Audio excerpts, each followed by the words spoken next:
Right. So then, welcome. Welcome, Matt. Thank you for being here.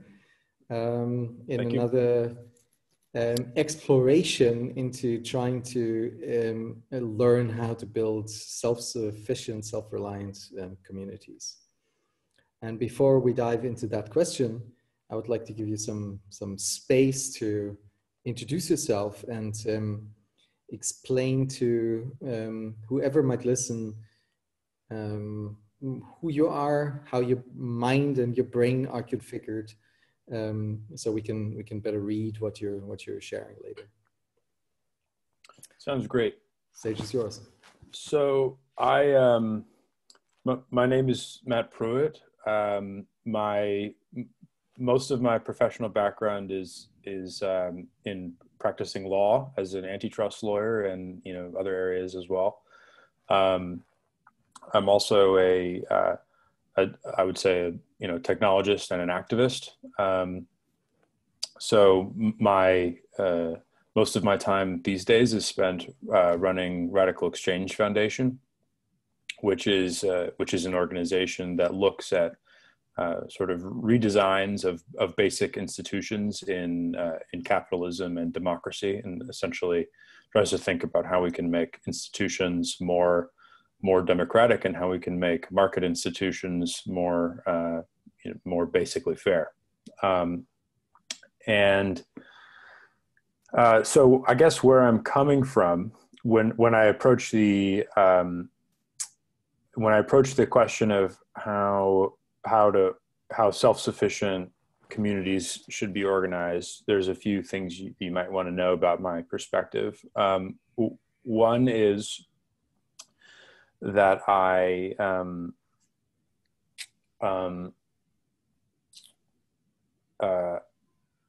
throughout my career, I've always been very concerned, like perhaps the overarching theme, I think, in when I look at my own career, is concern with the problem of power concentration. So this is what drew me to antitrust law, right? I wanted to work on the problem of power in markets becoming concentrated in a few in the biggest, most powerful parties.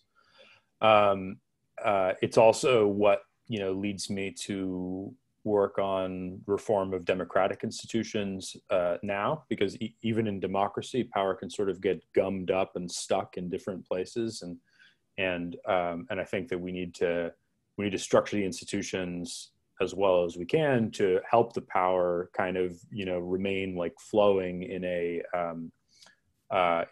healthy way that allows everyone to continue to have sort of a vital participatory role.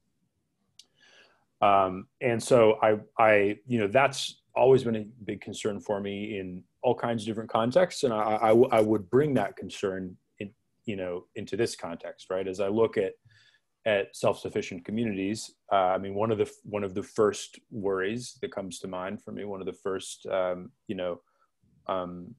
pitfalls that I would think to address would be the problem of power within communities becoming concentrated. So, and I think you can, if you just in a very practical way, if you look at the history of self-sufficient communities, and autonomous, the entire history of the Back to the Land movement, basically, you see this problem a lot, that power ends up in the hands of charismatic leaders within the communities who ultimately don't exercise that, who maybe they exercise that power beautifully for a few years, but nothing lasts, and forever. And even wise leadership doesn't last forever. So even if it's one generation, then maybe not the second, right? So yeah, exactly. Somehow institutionalize it. Yeah. Exactly. So so that would be this will be one of the concerns that I'll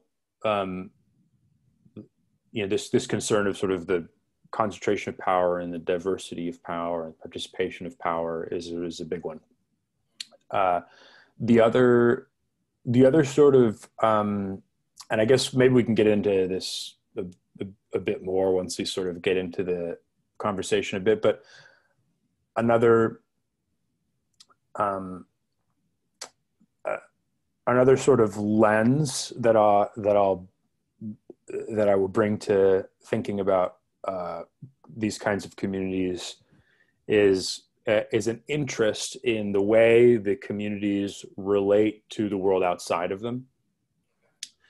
So, so for example, I used to be really interested in, or I guess I still am, but you know, several years back, I thought deeply for a while about the question of autarky and like the sort of the pluses and minuses of resource independence, and I think that there are really interesting trade-offs in it, because, so for example, if we had a less interconnected world, like you can kind of you sort of imagine, if you imagine the world as one system, then there are obviously going to be like efficiency gains to that, but you can also have sort of worse power concentration problems if everyone is connected into one system, right? So back to my original concern about power concentration. Now, if you take that system and sort of break that system up into 100 different equally sized pieces, then the power concentration that can happen, like the worst it can get is 1/100th as bad as if you have one system. So so in a sense, you know, breaking up one big system into many smaller systems is better, because it gives more people the opportunity to have power within their little world. So that's sort of the plus side of breaking systems up into smaller pieces. The downside is that they have less opportunity to correct each other. They have less opportunity to you know, create sort of efficiency gains from each other, and not just material efficiency gains, but also sort of exchange of ideas and so on, those sorts of things. So so yeah, I mean, obviously there's a lot more to say about that, but I think that these kinds of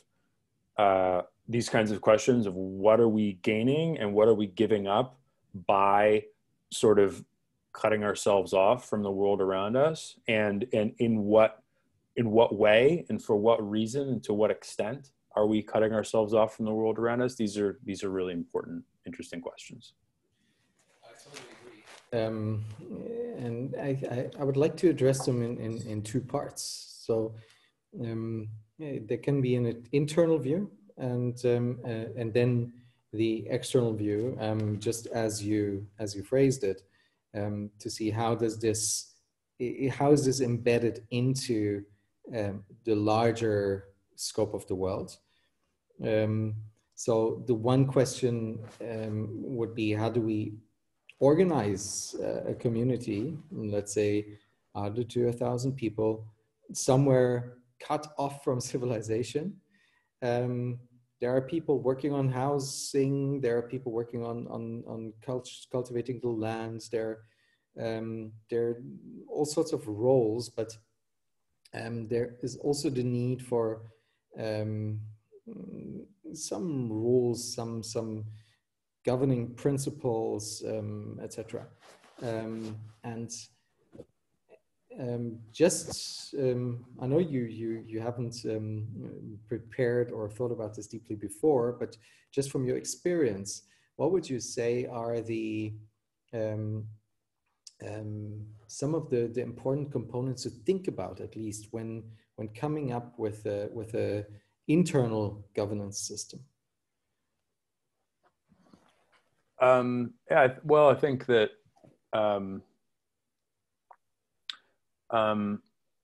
well, so actually, you know, so here's another, this leads nicely into another sort of, you know, area of questioning, which is tradition. So in other words, you know, if you, in the same way that we can ask these questions about cutting ourselves, you know, sort of the nature and extent of the way that the community is cutting itself off from other contemporaneous communities. We can ask the same kinds of questions about the line that it's drawing between itself and tradition, like the history of it, you know, in the history of the development of institutions and stuff. So, so for example, and these kinds of questions are really relevant to the governance system that a community chooses. So, so for, you know, in regular communities, in states and cities, and, you know, the kinds of governance systems that people are always in, the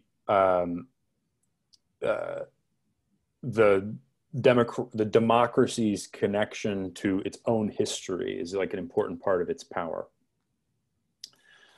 Elaborate on that a little bit. Yeah. So for example,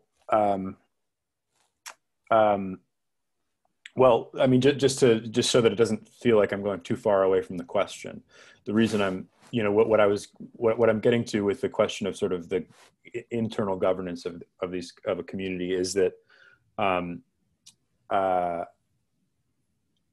you know, it may be valuable to take on certain kinds of like democratic traditions, right? It may be, there are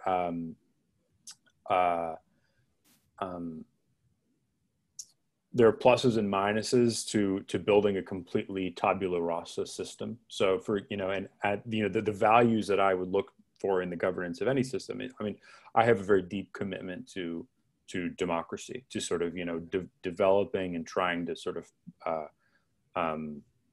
not in some absolute way, but, you know, I don't believe in perfection, but I believe in, you know, striving for like a more perfect form of democracy.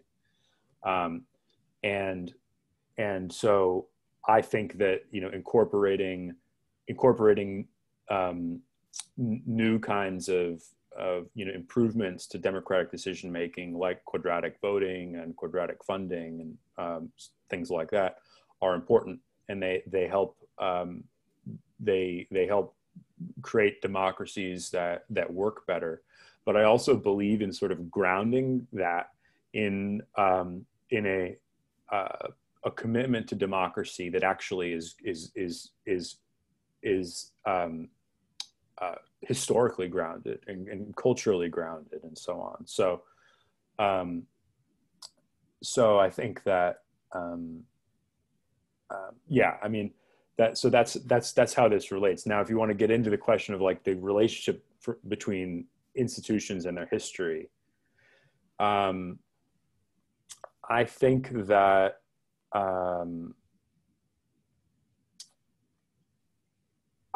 whenever we, some of my thinking about this, I should say is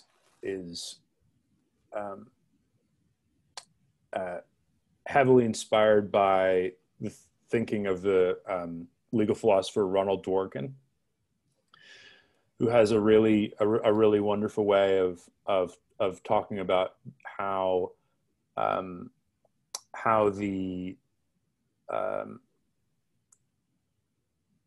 way that we relate to institutions now is connected to our understanding of the history of those institutions.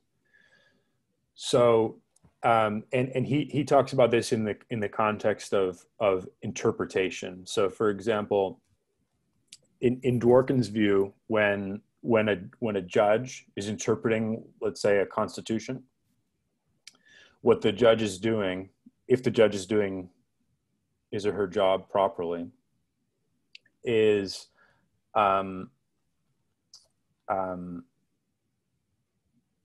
interpreting the Constitution in light of the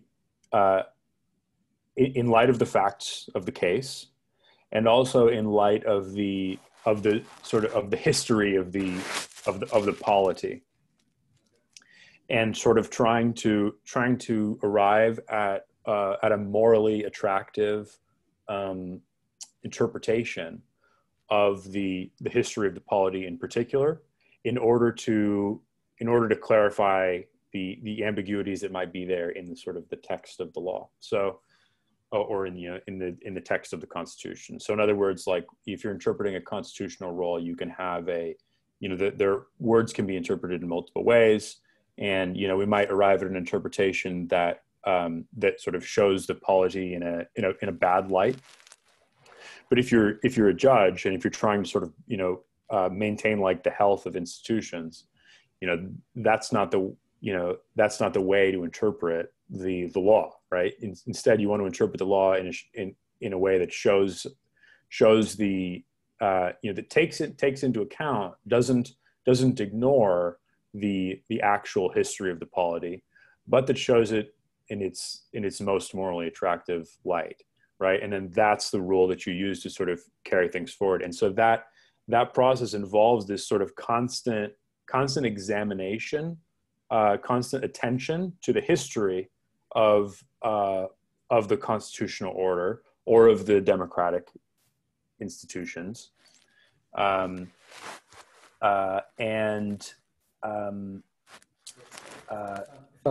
to interrupt, but just to clarify in my mind, if I now map this onto the exercise of building this autonomous independent community, this means that there are multiple histories that the people bring into this as they create new institutions that might inherit portions or all of the history of institutions that's existed outside of the community. Right. And that in itself, if not made explicit, could lead into problems, because the implicity of this being there and being interpreted in different ways might cause added complexity. That's exactly okay. And because so the idea is that's I mean, that's exactly right. And thanks for sort of reining me in. So, I mean, the idea in this kind of context is that the new institutions that you build, if you build them in a vacuum, if you build them without any regard to the traditions and the institutions that people are bringing in from the past, they'll be too easy to change. They won't have a lot of weight, if that makes sense. Yeah, makes sense. And if you so I think that the best way, the best sort of approach to this problem of building new institutions is to, for people, if you've got people from different cultures, from different histories, all coming into some new environment, building new institutions, that process should involve some kind of synthesis of the sort of best elements of the traditions that people are bringing in.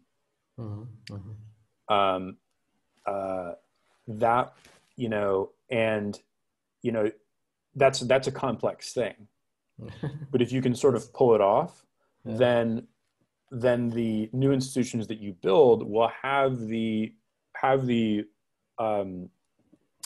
sort of authority of history behind them, and they'll also have the that kind of time-testedness, right? Like, that is actually very valuable in ensuring the efficacy of institutions, right? So, I mean, we do learn things from history, right? We see what institutions are brittle, and we see which are not. We see which, end up looking bad in 10 years, and we see which ones, still seem pretty good. We see which ideas still seem pretty good after 300 or 500 or 1,000 years, right?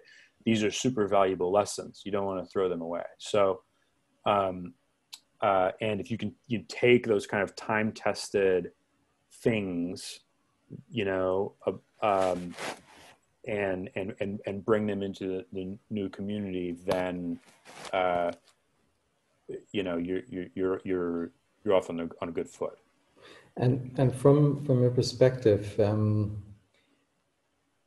what are some of the valuable time-tested lessons from history in that respect, in the name of as institutions or elements of institutions that you would love to bring into a community, you personally? Democracy, equality, dignity, right? I mean, it's the basic stuff, but for, these are the lessons. These are the values that have survived the test of time. Okay. Right. In many, I'll give an example. Like if you look at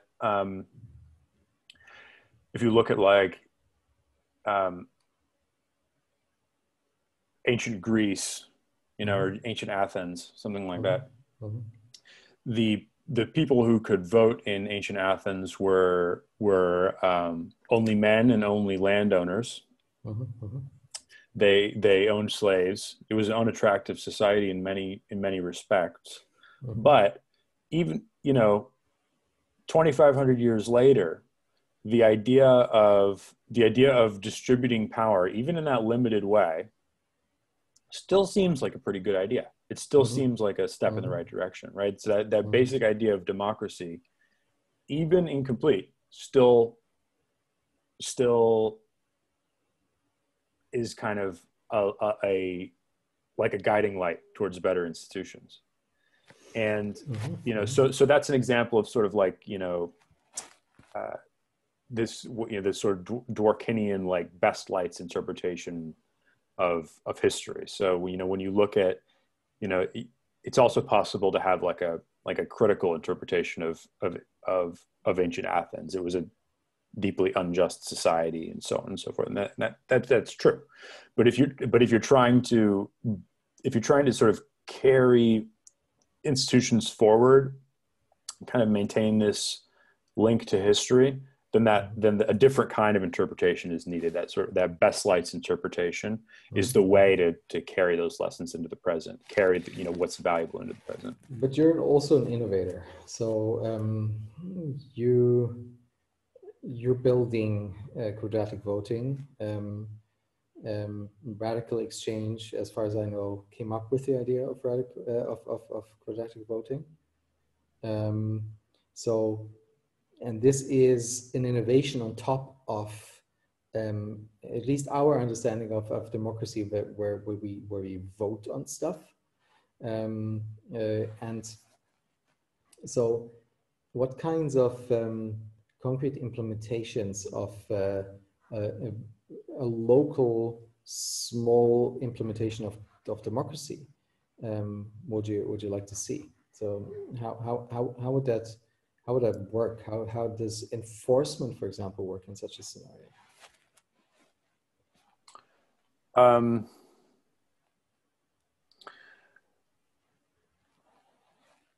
You mean enforcement of? So those are two different of the regulations that people come up with. So is it enough in such a small setup to trust social mechanisms, social control, or does there need to be something like police, or do we need to have a court and a judge, or is there some other mechanism that you can think of? But that's just one direction. So I would like to go back a little bit further and say, what are the components of democracy that you would like to take with you existing, and what would the fields of innovation inside of that be that you feel requires some innovation today? Yeah. Well, so the democratic principle that I would want to carry into this kind of community is like just take that lesson of expanding authority, expanding participation in power, right, and then continue to take that forward. So the way that I look at quadratic voting is as a continuation of that. It's a step uh, uh, it's you know, making democracy more democratic, if you will. And I think that you know, in the concrete implementation of it, I think that, you know, I mean, I can sort of get into specifics of like how I would use it, you know, in Yes, this please. kind of Go. I'm really yeah. curious. So all right, so I think that so the thing about quadratic voting is, you know, quadratic voting is a great way of distributing distributing decision-making power over a range of issues. But it leaves unanswered the question of what these issues are. And I think that, and so it needs to be paired with sort of deliberative processes that help essentially construct the ballot of issues that quadratic voting is facilitating a decision on. So I think that, you know, in a small community, I would suggest that there should be some kind of probably face-to-face deliberative process through which people suggest problems and issues and ideas and refine them in sort of a free-form way, with an eye towards constructing the ballot of issues that quadratic voting will ultimately decide on. Okay. And so the way I think about that is, I think about this as kind of a three-stage process, and this is something that we're working on building tools that facilitate this sort of process. Stage one is kind of like conversation, where issues are surfaced, problems are raised, things are discussed. Stage two is sort of a interpretation of or refinement of that conversation into a ballot of questions to be democratically decided upon. And so stage two, it, you know, might require a little bit more, you know, it might be a little less democratic than the first stage. So in other words, you can think of that process of like interpreting a conversation and turning it into a ballot. There's a little bit of there's power that is exercised there that is kind of you know, hard to distribute. So you know, the way I think of that function is similar to the function of like a judge, you know, which is a judge is not necessarily a judge is, you know, not democratic power, right? A judge is someone who is, you know, in good faith, hopefully, interpreting and applying principles in, you know, in the interest of the polity or the community. Yeah. And I think, you know, I actually think I can explain why, but I think for various reasons, it's unavoidable that there be some kind of step like in any sort of democratic system. I think it's unavoidable that there be some point at which that power in that sort of way is being exercised, and the key to it is transparency, right? So so that, you know, if the person who's sort of interpreting the conversation and transposing it into a quadratic voting ballot is doing his or her job wrong, you know, that needs to be visible, transparent, open to challenge, so on and so forth, right? So then, Yeah, just and then once just that's one. done, you know, then the third stage is a quadratic vote Yeah. on the issues that were surfaced in a deliberative process or conversation, and then sort of curated, and then voted upon. Right. So, Can the process serve itself? So is there a way to have a meta process that's uses a similar structure to um, create a more democratic view on the second step? yeah, sure. Sure. And depending on the scale, that might make sense. But I mean, the key thing to realize is there's always some kind of infinite regress. There's no way of avoiding infinite regress somewhere here. Mm-hmm. You know, because who's watching the watcher of the watcher of the Mm-hmm. watcher, sort of a thing, right? And you'll never, you'll never avoid Resolve that. that totally. Yeah. But in uh, the I think that the stages that you need to, the stages of that infinite regress that you need to go down basically depends on the size of the group. It depends on the size of the polity. So for, you know, in a group of if we wanted to make a decision with 5 to 10 people through a process like this, deliberation, curation, decision, it would be overkill. It would be a waste of time to sort of submit the curation process to one or two more levels of democratic deliberation. You see what I'm saying? Because it's already happening in a sufficient way, you know, naturally in the sort of conversation deliberation phase. But if you have a larger group, then you do need to iterate it more to sort of, you know, bring the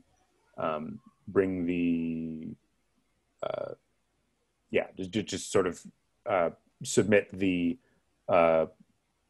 reduce the abuse potential, you know, for the, you know, whoever's doing that curation thing. So one clever way of reducing abuse potential is sortition, as far as I understand it. So introducing randomness into who does the curation might be a very practical hack to solve that problem. Yeah, that's true. That's true. I mean, there are, you know, that kind of thing can certainly be brought to bear here. And there's, you know, there's pluses and minuses to that. I mean, because for, you know, you might think that I mean, it depends on the complexity of the sorts of decisions that are being made, but you might think that function, that curation function, takes practice to be good at, for example, you know. And so if you're randomly selecting the person performing it, then you know, even if you're increasing the chance that it's being done in good faith and not for abusive reasons, you know, you might be decreasing the chance that it's being done with a lot of skill, for example. So there are those kinds of trade-offs, but certainly that could help. Okay, it could help. Yeah. So for phase one, just to repeat this, phase one is an open conversation with the goal to move towards a ballot of options that can be voted on. Yeah. Phase two is forming this ballot out of the conversation, and that is the most critical part of it, because we somehow need to take the potential for abuse, limit the potential for abuse as far as we can. One way of playing with this is either use the process on itself or do something like a sortition process or a mixture. Obviously with measure, because this increases the complexity and also the duration of the entire process.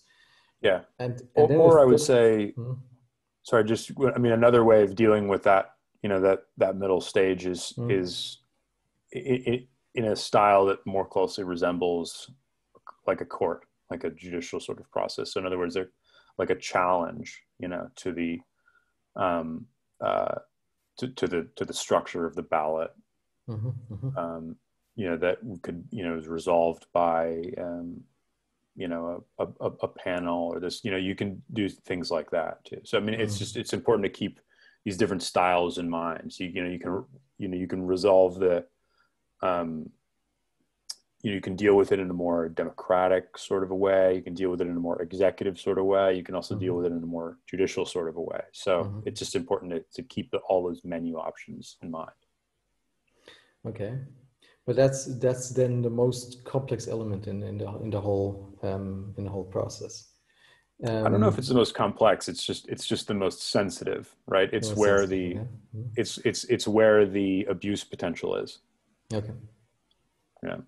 But the deliberation is extremely complex too, That's right? true. For example, That's true. you know, you need to set up a deliberation in a way that the loudest voices in the room aren't exerting undue influence, and that's also hard. Yeah, that needs a whole different set of skills and maybe also process. So you want to you want to reduce the possibility also there for a single party interest in influence, lobbyism of any kind in that stage. Right. And so for one thing that we're experimenting with right now is using there's a tool called Polis, which is sort of an conversation tool. It's like an online conversation tool that uses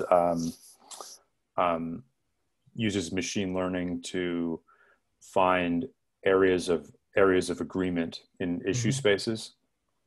So it allows people to submit questions and answer other people's questions in this sort of fast iterative way that helps identify the sort of least controversial propositions in issue spaces.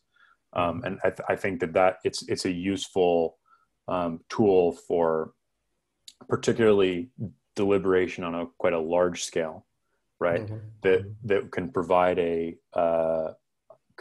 can provide an aid to whoever is tasked with doing this sort of curation function.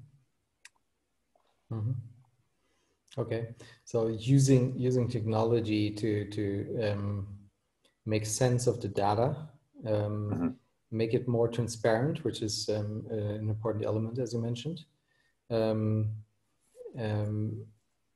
could be very useful. And I'm sure there are ways of doing that, even if there is no technology available. Since you're somewhere in the outback and there's not enough satellites yet for Starlink, you don't have any internet connection, and you cannot set up the compute locally. So you have to somehow do it in an analog way. But okay, and then the third step is quadratic voting. And since you explained it to me, I finally understood it. But for the sake of people who might listen to this, could you just elaborate a little bit on what quadratic voting is, how it works?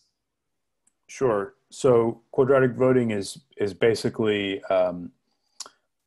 basically a way of making democratic decisions on a range of different issues that allows each participant in the process to express the strength of their preference as well as the direction of their preference on each issue, while avoiding some of the pitfalls that kind of thing often generates. So, normally if you allow people to express their strength of preference as well as their direction of preference, then essentially everyone yells at the top of their lungs.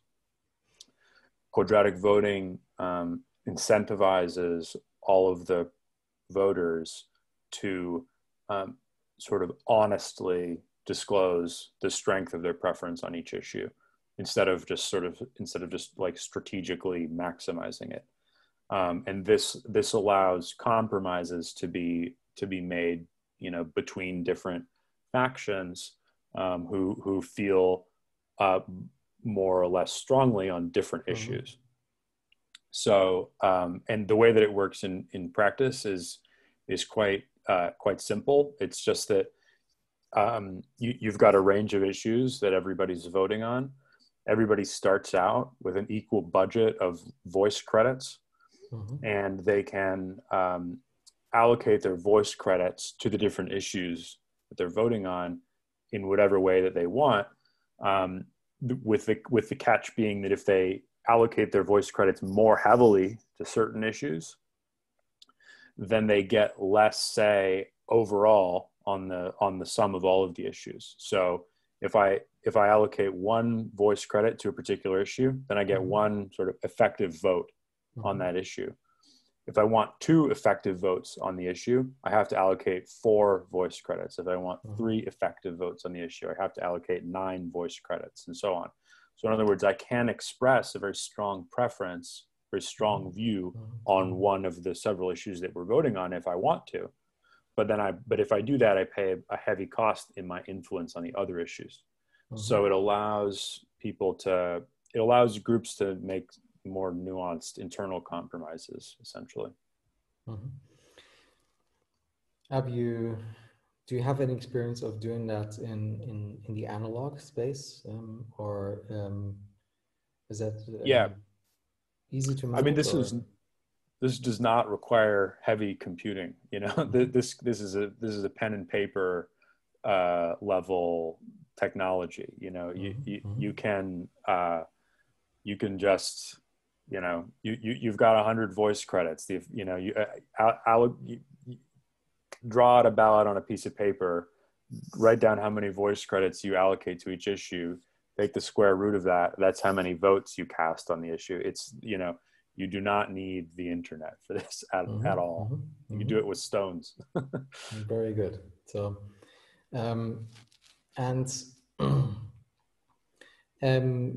is there any probably there's not, but I just want to ask it. Is there any benefit in passing voice credits around? Can it be a market of voice credits? Yeah. This is an interesting space, like the sort of the translation between voting power, or what I like to call civic power, and financial power is an interesting one. It's a bit of a in a nutshell, the way I look at this is that there's a nonlinear relationship between financial power and civic power. So that if you want to translate, you know, financial power within a community into voting power, you should need to buy that voting power at you know, exponentially increasing prices, and compensate the rest of the community financially, you know, with that, you know, with the price that you're paying for that civic power. Now, even in this case, even if you do that, there's still some concerns about translating financial power into civic power, because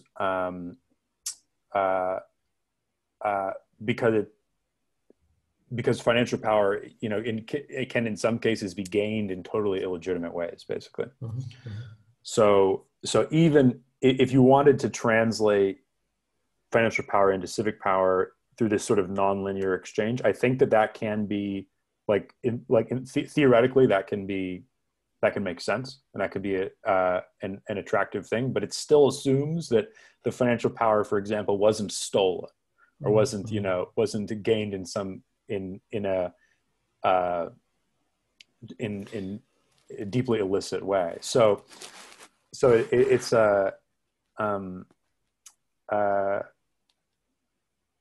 it's tricky. I mean, it makes it theoretically can work, but yeah, I mean, there's a lot to say about it. It's a bit of a rabbit hole, but yeah, it sounds like it. And what I'm hearing is, nah, let's not do it, because the negative parts outweigh the positive elements. I'm not sure that the negative parts outweigh the positive parts. I think it's just complicated. So if you have if you allow that, I think that if a polity allows that kind of thing, what it does is it puts pressure on another area of the governance of the polity. Specifically, what it does is it increases the importance of the polity ensuring that financial power is not being gained illicitly. So, so in other words, the kind of drawing a hard line between financial power and civic power, and saying that these two things, never shall the twain meet. They cannot the one cannot be translated into the other. What that is it's a safeguard against illicitly gained financial power being cycled back into the system to bad effect, right? Okay. So, or illicitly gained, or to put that more simply, just illicitly gained financial power being used to corrupt the political system. That's essentially it's a safeguard. So, so I think that the idea of translating those two kinds of power is an interesting one, but it assumes that the paths to financial power are all sort of socially sanctioned and illicit, and I think that in the real world that's not the case at all, and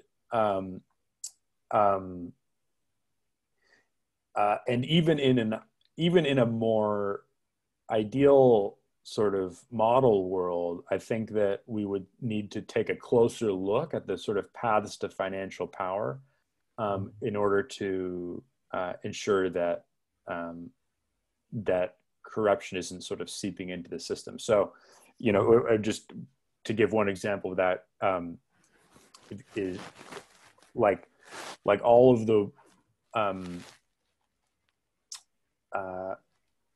I mean, many of our inherited institutions allow financial power to be accrued in ways that I think don't stand scrutiny. One of which is like ownership of land. So I think that if wealth is accrued through the ownership of land, that's actually here's the flip side. Like, here's where you don't want to respect history too much, I think, right? If you accept ownership of land as legitimate institution, then I think you generate a problem for yourself here, because the ownership of land allows people to profit from the work and the labor of others.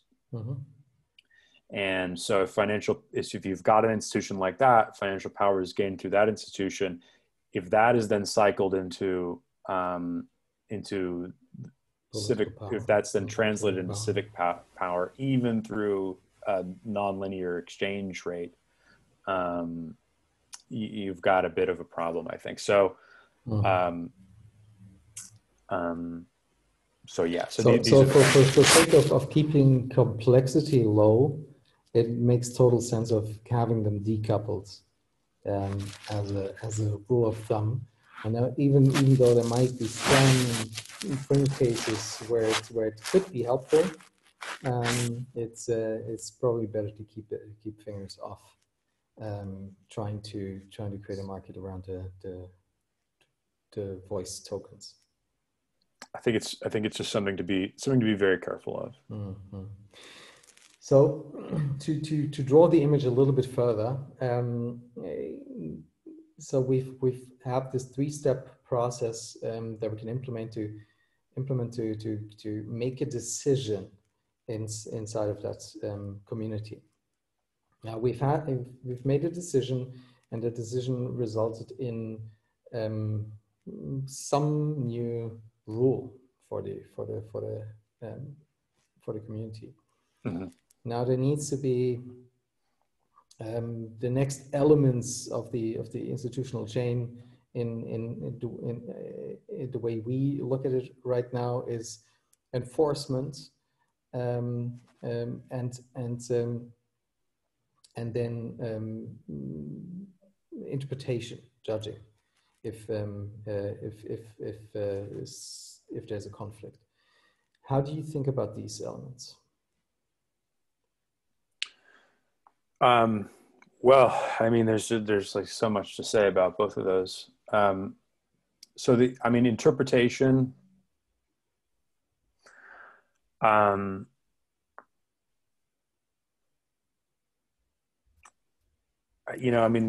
When I think about the interpretation of rules, I'll go back to my friend Ronald Dworkin on that one.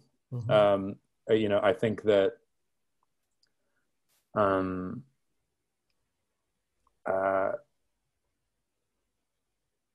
it's a human process.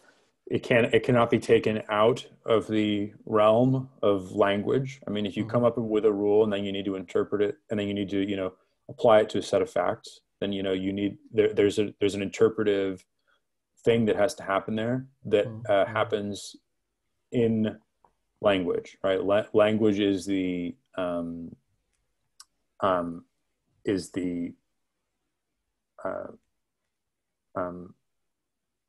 I don't know what's the word. I mean, that's the level, on which the operation is occurring. Yeah. I think that it needs to be, I don't particularly have ideas about how to do this that are better than I think what the best, most responsible, judges in existing polities are doing. Okay. There's a lot to say about what they're doing. It's extremely, I love it. I mean, I think it's really interesting, and not easy. Okay. Yeah.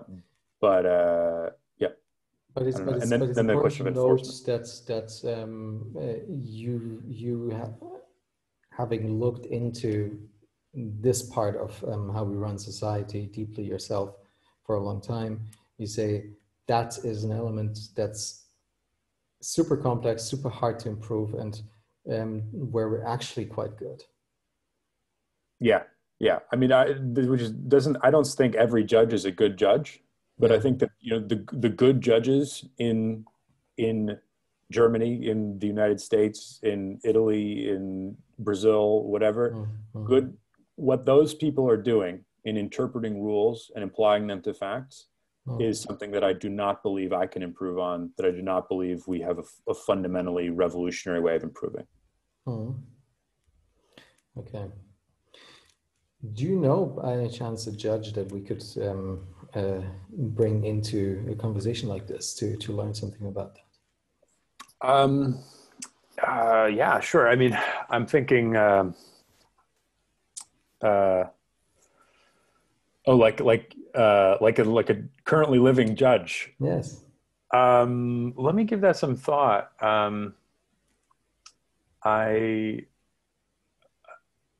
probably, I do know a few judges, but I'll have to, let's circle back on that. I might be able to find a judge who's good, who can contribute here. I'd enjoy that. Thank you. And then the third part is obviously the forcing function. How do you ensure that people actually do it, or stick to the rules that they gave themselves? Now, this might be a special edge case because we're dealing with a smallish community here that is giving itself these rules.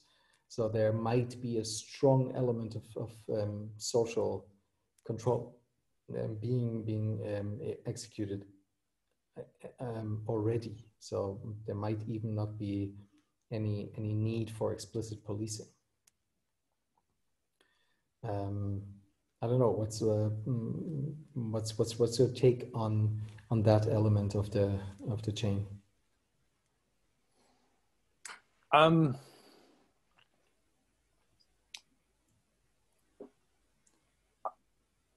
I think that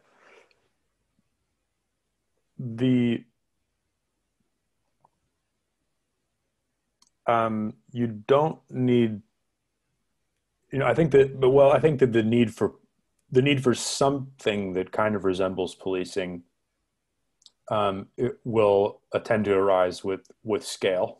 Mm-hmm. The reason for that is essentially that on a smaller scale, the policing is just being done organically by monitoring between members of a community. Mm-hmm. Like in a family or something. You don't need police within a family because everybody's watching each other already. But which itself can go sideways as well, right? Totally. Yeah. Mm-hmm. Everything can go sideways.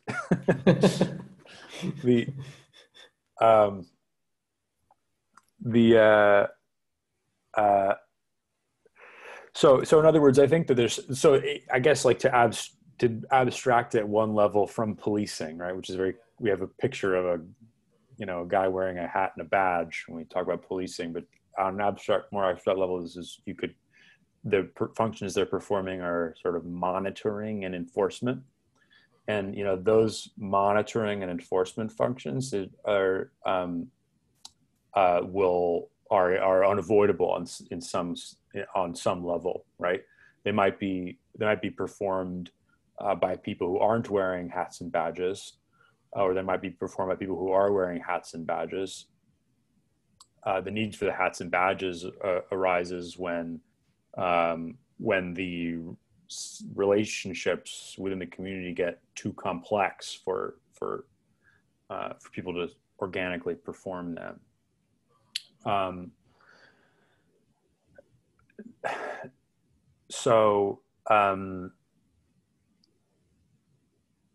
then this leaves the question of how to do that function well. So you can do that function well or poorly on a small scale within a family or on a large scale with a criminal justice system. I'm daunted by the size of the question. There's so much to say about how to get justice right, but I think that I will say I can throw out an idea to help structure it. Okay. So, one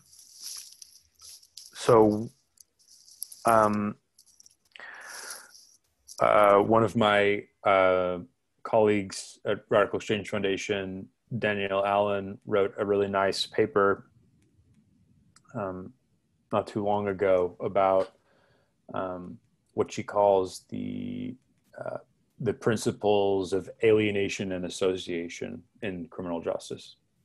So, I might botch her argument a little bit. Forgive me if I do, Danielle. But the general thrust of it is that in classical societies, okay, so in the ancient Athens and stuff like that, when someone broke the law, when someone became an outlaw, like in other words, people broke the norm, the most important norms of the community, they would be banished. They'd be outcast from the community. And so in 2,500 years ago, 2,300 years ago, whatever, that meant something very practical. It meant literally that the person was sent outside the city and they would just go walk away to the next city or whatever. Okay. And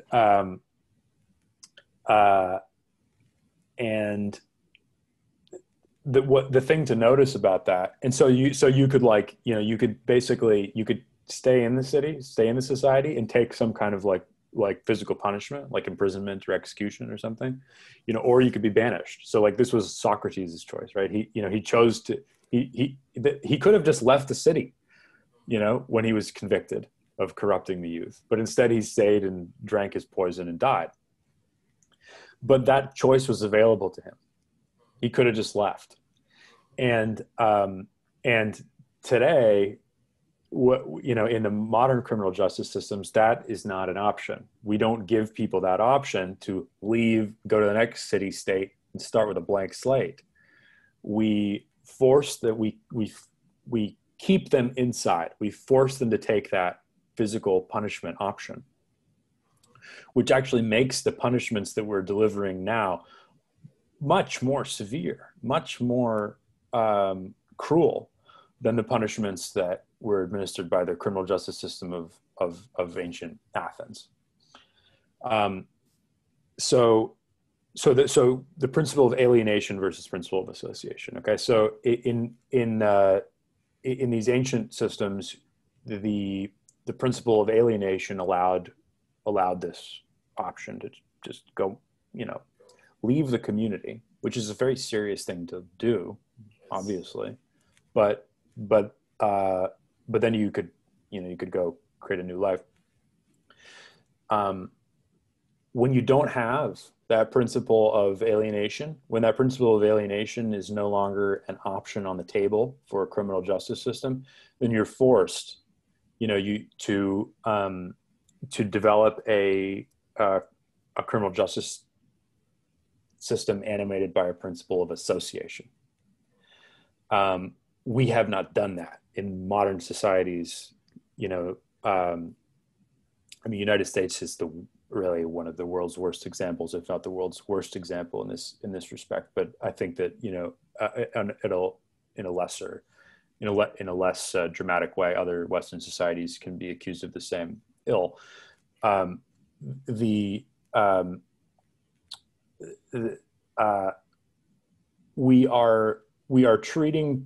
We're punishing people as if the principle of alienation was still in effect, when it isn't. So if, you know, in a world where we don't have another city state down the road that people can just go wander off to, we need to be dealing with punishment. We need to be thinking about punishment in a different way. We need to be thinking about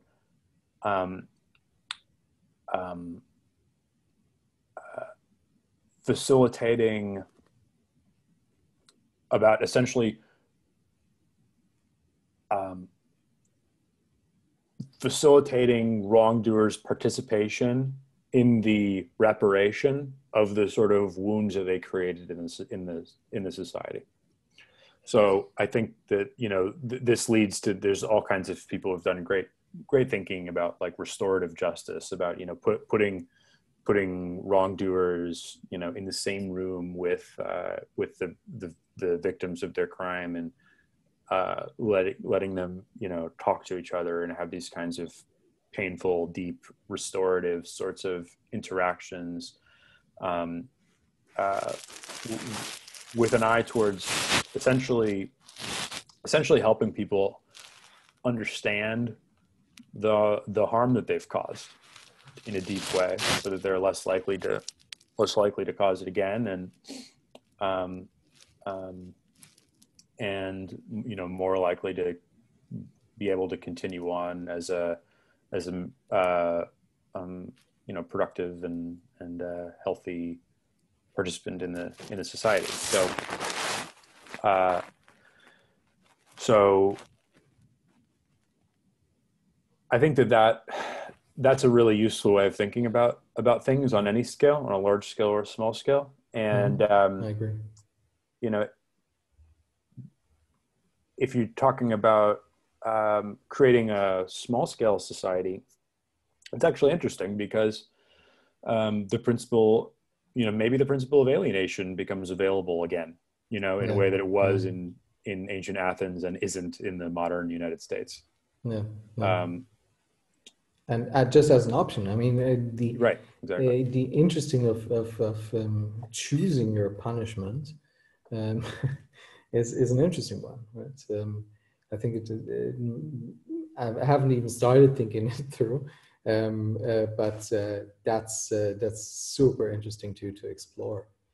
Um, with an eye on the time, I believe you have about 15 minutes before you have to leave, right? I'm actually, okay, so my 9 o'clock thing, um, or what was it? I thought, oh no, I'm good till 9:30. I'm good till 9:30. Okay, okay. So I've got 45 minutes. But yeah, I mean, if that's enough, so up to you. Never enough. But I already am taking away a lot of valuable stuff. So I can already say that I'm really, really grateful for that conversation. And let's see if we can, if I can learn some more in the next minutes, 45 minutes or so. I mean, each of these topics is extremely vast in itself. There's no doubt. Yeah. In the beginning, you made the differentiation between the inner perspective and then the outer perspective. How does that community relate to the world, the surrounding world? I think we've focused on the inner perspective so far, and there's a lot for me to digest in there already. So I'd be very interested in going into the outer perspective and thinking about that a little bit. Understanding what you mean by that and what the implications are. Yeah. Well,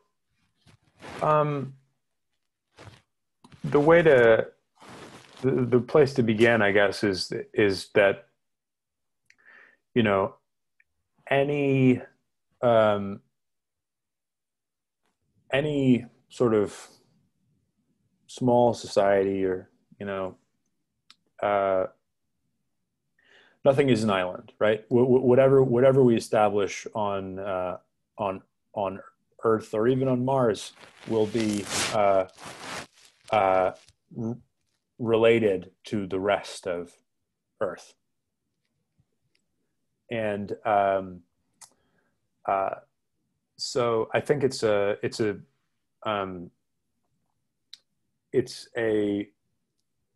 mistake to think about something as a completely sealed system. It just can never reflect reality. And so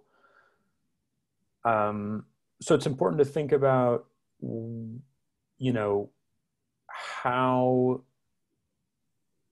how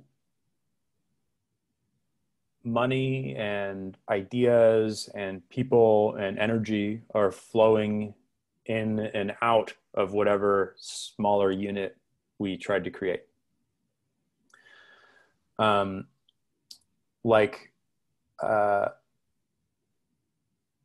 think that there are, you can, I mean, I don't know, there are certain sort of things that you can learn just looking at the ways that like countries relate to each other, for example. I think one kind of model of a country, if you will, is like the tax haven, right? Where, a country is almost like the role that a country plays in the international system is to allow people from other places to escape their obligations to their own societies, right? I don't think that's a healthy. I don't think that's a healthy relationship between, you know, the that country and the rest of the world. And you know, even if you don't have, even if it's not that obvious that there are, or even if you don't have that sort of oppositional relationship, that sort of like, you know, where like one country is imposing sort of negative externalities on the surrounding countries, you have, you're still going to have deep interdependence. So for example, like some people, I think an interesting example here is like Singapore. So, you know, people think of Singapore as, some people think of Singapore as a kind of like the closest thing to like an ideal city state that, you know, the modern world has, or something like that. I think that, you know, okay, there's a lot to admire about Singapore, but I also think it's important to realize that Singapore's prosperity is based on the international trade system, right? It's based on the global network of rules and interrelationships that that are facilitating international trade, and you know, Singapore's prosperity is totally dependent on that, right? So in other words, you know, we don't have really examples in the world as I see it. I mean, maybe you can come up with some better ones than I come to mind for me, but I don't think we have too many examples in like the modern world of nation states of truly autonomous, truly kind of autarkic societies. The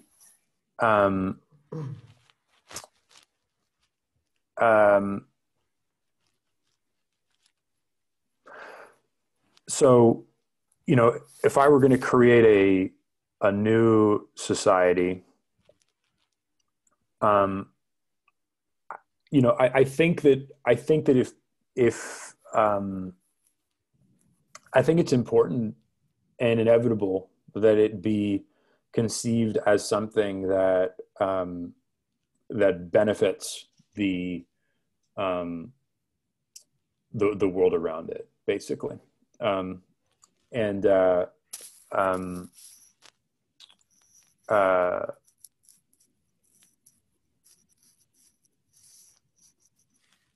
yeah, so I mean, I guess that's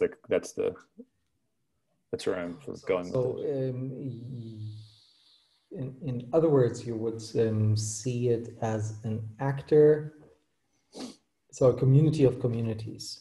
So it's a part of a region, and a region might even be a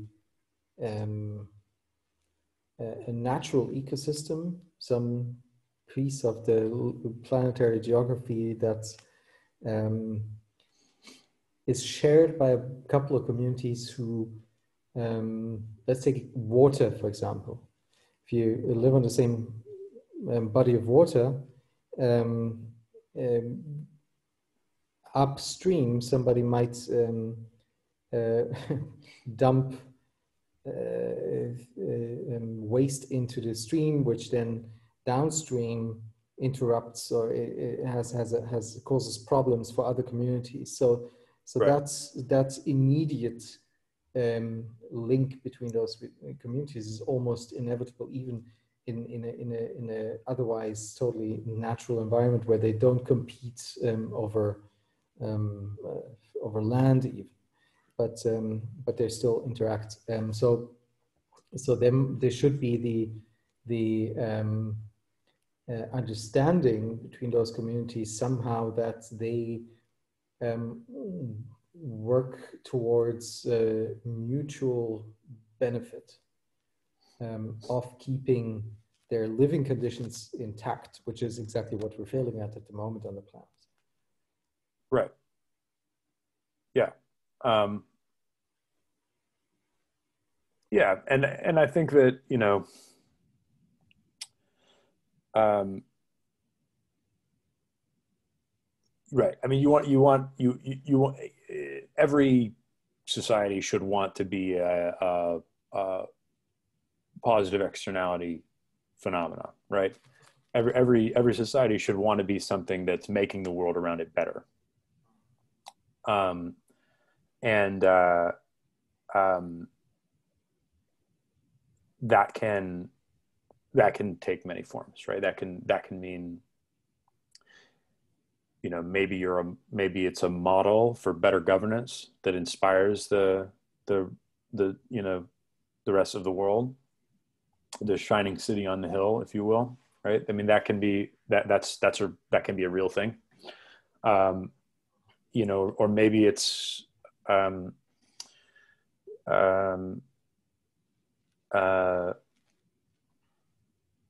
you know, environmental, right? Maybe it's, you know, it's sort of engaging in a resource stewardship in a way that is, you know, benefiting the area around. Maybe it's, you know, you know, if it's on part of the river, maybe it's cleaning up the river or something like that, you know, um, or maybe it's taking in refugees, right? People who aren't accommodated by the um, the surrounding system. But yeah, in one way or another, I think that um, it's important to think about the relationship, you know, between the a new polity or new society and the rest of the world. So hunter-gatherer tribes, when they met, they didn't have any big problem with each other because there was a vast space. They Right. met. Some people fell in love and stayed in the other tribe, and then they went on. So once we started settling down, we got into conflicts over property, and to me, one of the critical questions here is where does that start, and how can it be part of a contractual agreement between communities to avoid that. So can there be rules? So this only becomes a problem once there is an expansion. So since there have to be rules on a overarching level between communities, one of these rules could be that communities of a certain size have to break up into two new communities, so that the size of one community never becomes big enough to interfere with the required land around a community. People actually have to move away somehow, make space. I don't know if that's in any way realistic, but that could be one way of looking at the problem of expansion. That you just move it into a place on the planet where there's no conflict.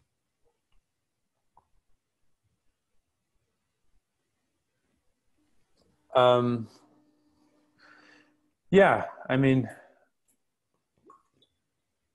but that could resolve sort of internal tension, right? So in other words, if internal tensions arise in within the, what are we calling it? The community, the society. Yeah. Then, right. It's like a pressure valve. People can, you can resolve that by getting more land, splitting up, creating more space. But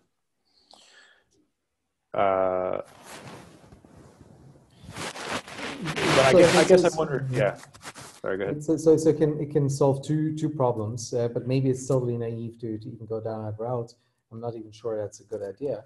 But what I was searching for was potential for conflict between communities, and how to deal with this with these conflicts.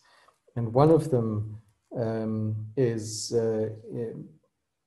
or I think the most important one is, if you somehow degrade or the natural environment of another community, that can either be by pollution or by taking away land or that the community needs. And how could that be structured in a way that it creates a healthy environment for all of the communities? That's what I was searching for. So if one problem could be one community grows too much, how can we solve that? But it doesn't solve the real problem. I mean, are you imagining these conflict between two new communities, or are you imagining a conflict between like a new community that we establish and Canada? You see what I'm saying? Between two small communities. Okay. Let's call them small. Yeah. It could be an pre-existing village and a new community, not between a new community and a currently existing nation state. Yeah. So, well, but I mean, I guess the, in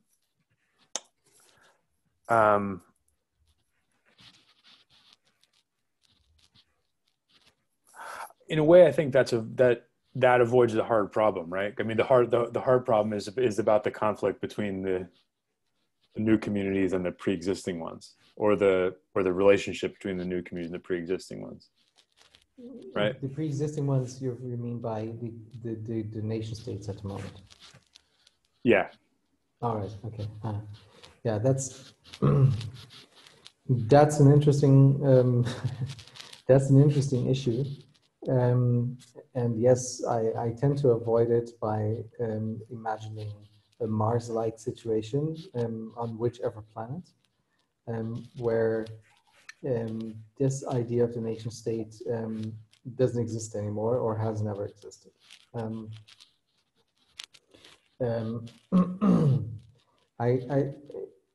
It is a problem that needs to be addressed, that's true. But if we look at, let's say we break for some reason, and there are many reasons that we could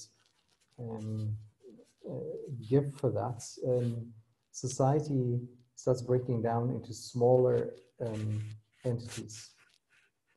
And nation states lose their power, and as people break up into cities and even smaller entities. So now you have a bunch of these small entities in a region of the planet, and somehow they have to negotiate peace.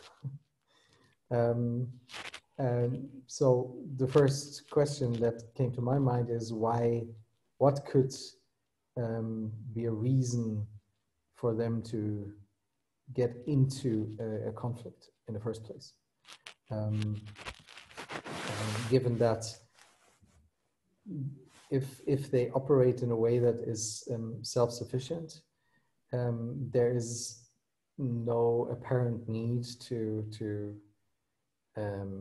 plunder the property of others. Yeah. Well, the thing is, though, I think that, let's say, if the existing order, if the existing nation states lose their power, and we end up in a situation where they don't have much power, and we now have a bunch of city states, that so I think you're making an assumption there that in that process of power leaving these old entities and arriving in these new ones, that we will then at some point in that process have some kind of stable state, and so in other words, we're in the state we're in now, then the nation states fall apart, and now and then, so that's point A, and then point B is stable configuration of communities where we now need to wonder why they would come into conflict with each other. And I think the reality is we're not going to we'll never get to that stable state. That whole process of disintegration of an old power and movement into a new configuration will, the conflicts from the energy from old conflicts will not, like I can't come up with the right metaphor, but it'll all waterfall down into the new system, right? So there are going to be conflicts, and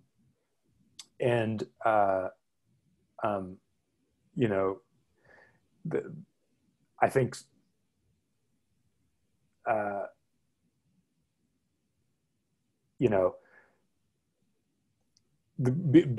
getting into a situation where there isn't conflict and we're wondering how it might arise strikes me as a luxury that we're not ever likely to have.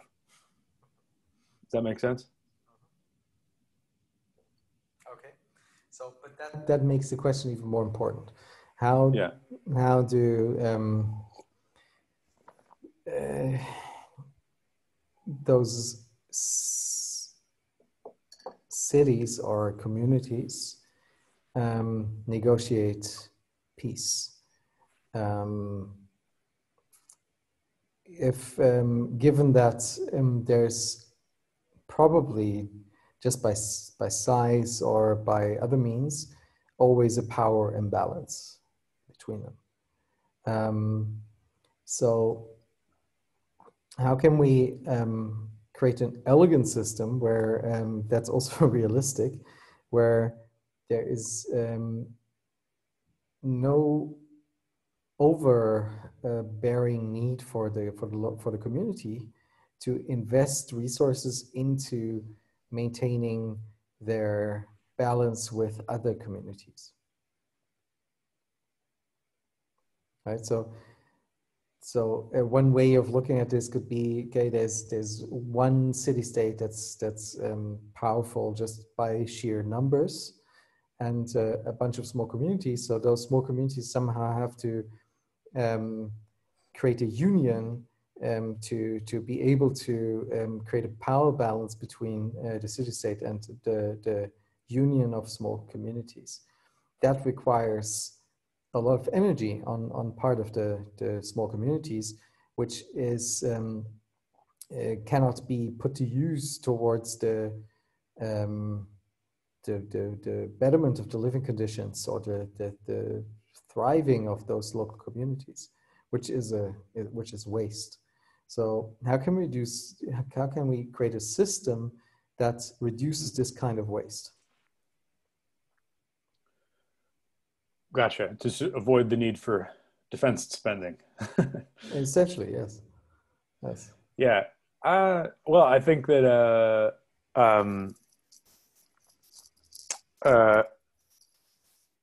I think the answer is, everything we've been talking about.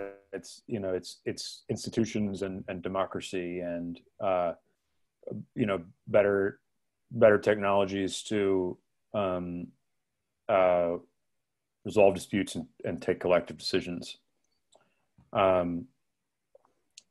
internally and between communities, between polities and city states or whatever. So,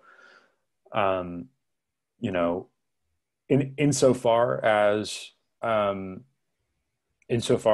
governance systems work and democracy works and institutions, you know, are functional and legitimate, conflict will be superfluous, you know. And I think it's just a matter of making those kinds of healthy governance systems work as well as possible to push down the likelihood of conflict as low as possible. Okay, so essentially you're saying if people succeed to implement thriving democracies in all of these communities and city-states, then the probability for conflict between them becomes very low. Well, I can't tell you how low it, because, you know. Yeah, but that's your assumption, right? Okay. Well, I just think it's a matter of that it's the thing that we want to minimize. You know, conflict, right? Violence. Whenever we come up with better ways of taking decisions together, you know, one way of understanding why we're doing that. I mean, I think there's more to it actually, but you know, one way of understanding why we're doing that is to, you know, minimize the chances of our process of sharing power breaking, going off the rails, and collapsing into violent conflict. So I don't think I'm assuming actually that we'll be able to minimize to get this, you know, down to zero. I don't think it'll ever be zero. And I don't think I'm assuming that it'll ever fall under some threshold either. But I think it's a fairly good way of understanding of, you know, I mean, as good a metric of progress as any, right? Mm-hmm. Is, you know, how low can we push that? How low can we push the propensity for conflict and violence? Well, I mean, one way of playing with that, it could be a variation of what I said earlier, where a community just splits up into several. So if you're a small community and you somehow have to deal with the fact that a larger, more powerful community couldn't evolve a functioning democracy and somehow wants to swallow you, somehow wants to use you as a reservoir for slaves, then if in your community setup you're agile enough to move away, then you take away that power, because as soon as they start trying to exert that kind of power, you just leave, and that might be a powerful instrument in itself. Yeah, I mean, just think about it. If you are a community of let's say 500 people who know they can build a self-sufficient community because they've done it before, or part of them have done it before because it's already the second generation, they know how to go somewhere else and to rebuild that. It might hurt a bit, but it hurts less than being enslaved. Right. Which is in a way adopting the hunter-gatherer mode of if there's interaction, it's pleasant because everybody is on the move anyway. And the move might just be a little bit slower because you stay there for a generation or two. And just thinking about that now, it would maybe even makes sense building that into the architecture of the hardware. So if your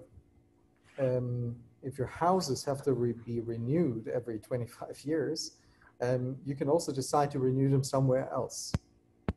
There's an interesting book by a lady, Julia Watson, I think. Let me see. Yeah. Julia Watson.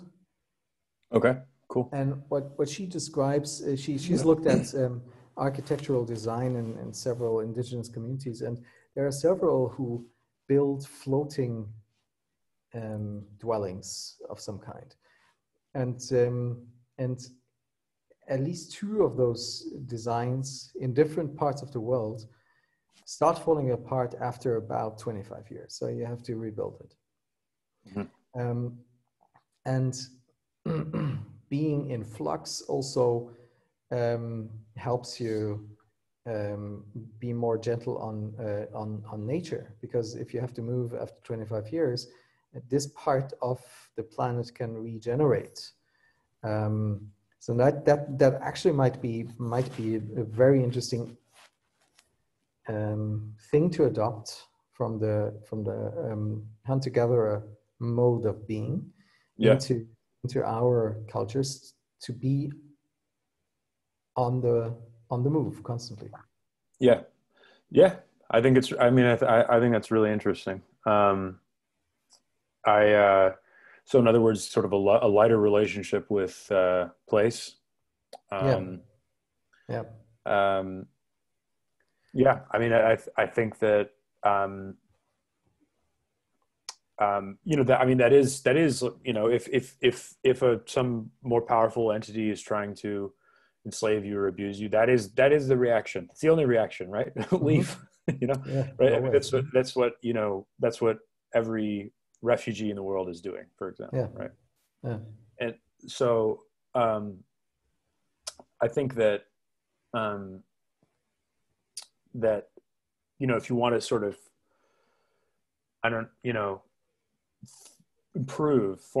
improve that, that kind of a more mobile form of life, it makes sense. It's very interesting to me. And then bringing it back to the sort of relationship with the outside world, relationship with the rest of the world question. I think that, then the question then becomes, how do you decide where to go? So if you're leaving one place, you have to find somewhere new to go. And how do you figure that out? How do you make sure that if you have a choice of where to go, how do you make sure that the new place you go is somewhere that you can positively contribute to? Does that make sense? Like, that kind of question is central to the sustainability of the model. You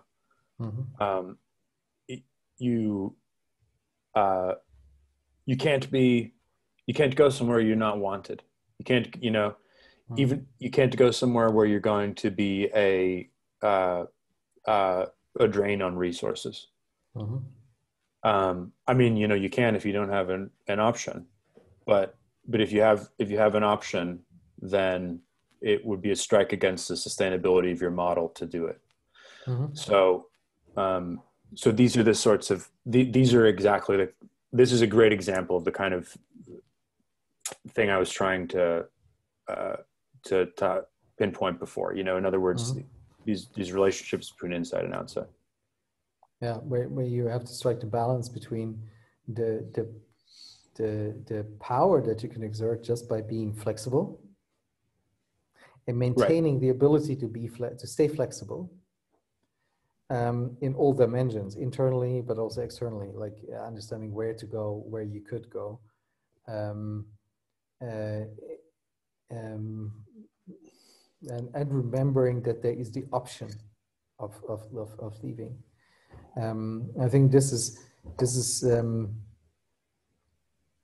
might be a very interesting component for the cultural design for the community itself, in order to be a confident, independent actor that's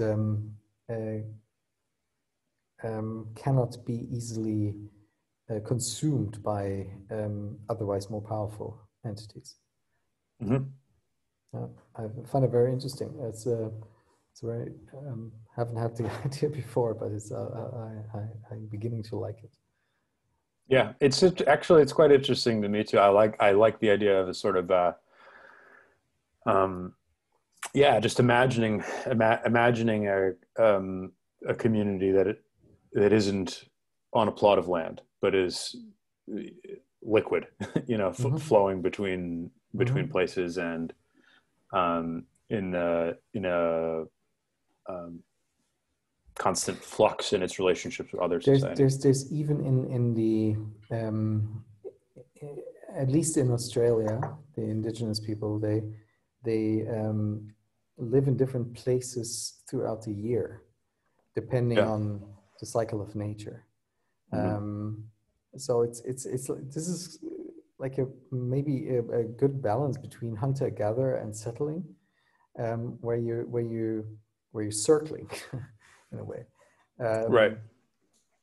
And just this circling creates a more awareness, a clear awareness for the possibility of moving away, and also gives you more surface area of knowing where you might want to go and where you could go, because you're encompassing, although you're small, you're encompassing a much larger area of the world. Right. And also, you know, this way you don't have,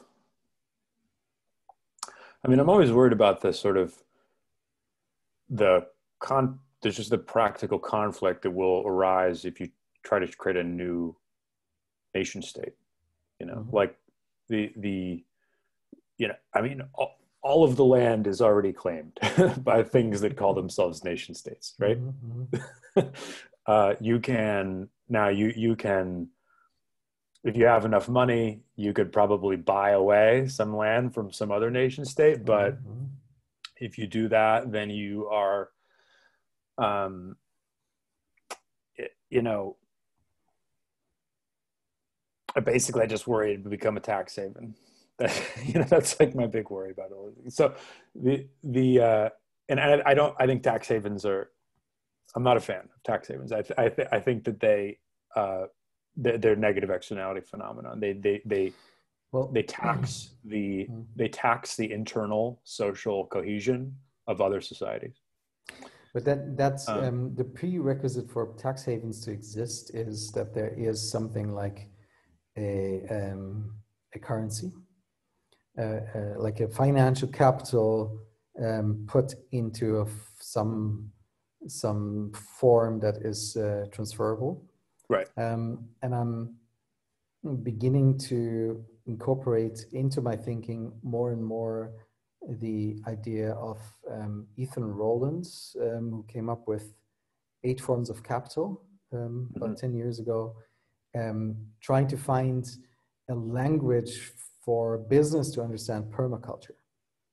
And if you look at capital as potentiality in general, then you can say, okay, yeah, of course we do have financial capital, but we also have material capital, living capital, experiential, social, cultural, intellectual, spiritual, etc. So if you start assessing your individual wealth or the wealth of your community on that level, then a bunch of interesting effects occur, right? Because what you currently need, so just looking at the taxation issue, so they want to take away some money to distribute it primarily across functions of power inside of your community, and then a part of it towards infrastructure for the shared good, right? And the function of power you need to satisfy to be able to do the whole thing, whether that's a democracy or whether that's some autocratic system. Doesn't really matter. Just the distribution is a bit better in a democracy. But if you measure your wealth already in the material or in the social or cultural capital that you've built together or as an individual, then a lot of the stuff you might want to do with the financial taxation already is solved. Especially when you look at it in a small community. So that need for redistribution might even go away. And it is also much harder to put groups of people or individuals under pressure with the mechanisms of financial capital if they don't rely on that. If only an eighth of or tenth or whatever of their being actually relies on that, and that is extremely powerful. Yeah, yeah. I mean, but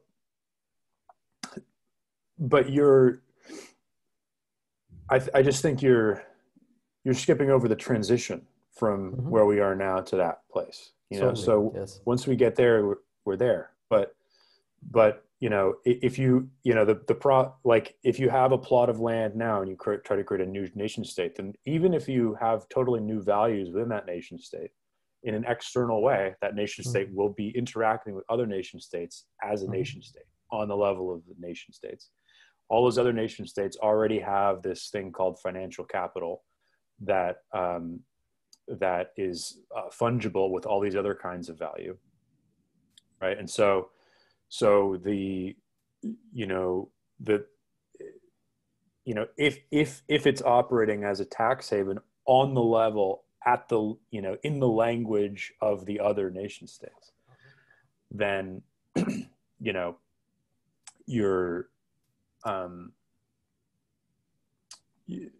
just think it's a problem on multiple levels, because it's harmful to the other nation states, and it's also probably a negative self-selection thing, like maybe that's not who you want to attract to it. So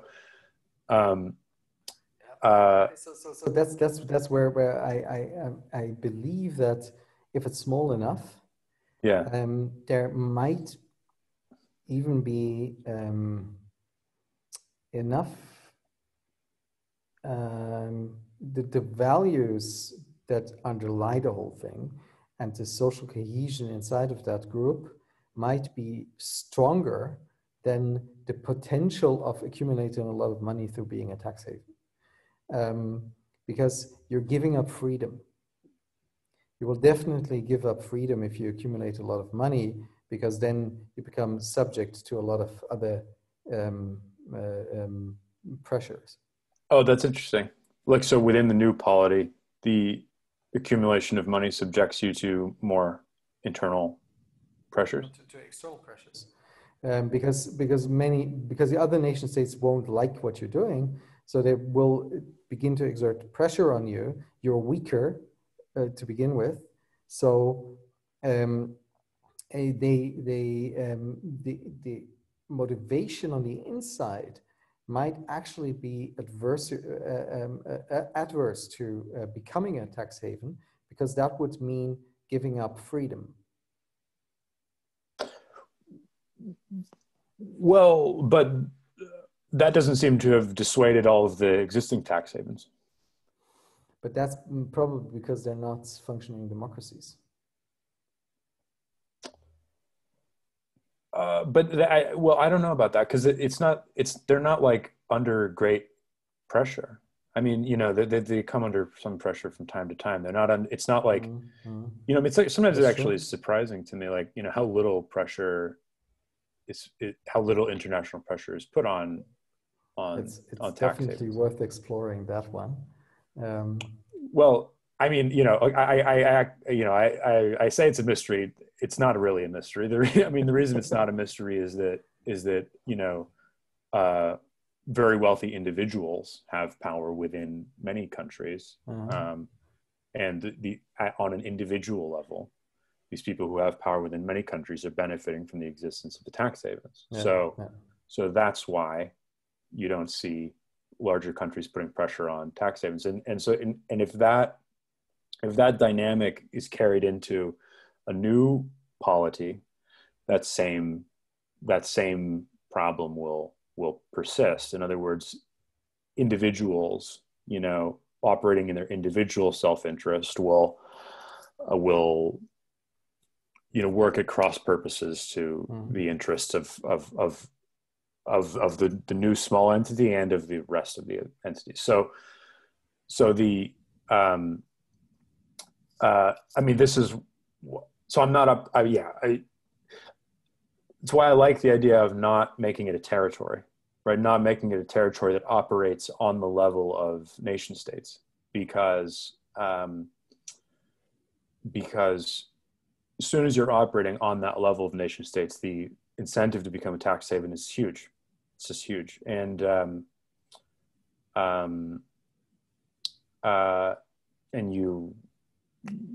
you know, end up in all these kinds of conflicts. I think we're our time for today unfortunately is up because I have to run, and I think you might have something to now, but I think this is a beautiful spot to maybe hop into another conversation, which has more to do with the transition. Yeah. And dealing with the existing power structures as you transition. So that's a very interesting conversation I would really love to have. Let's Always do a it. pleasure. Total pleasure. Thank you so much. I learned a lot. Thank you. Cool. So did I. Thanks. Cheers. All right. See you Bye. soon. Bye.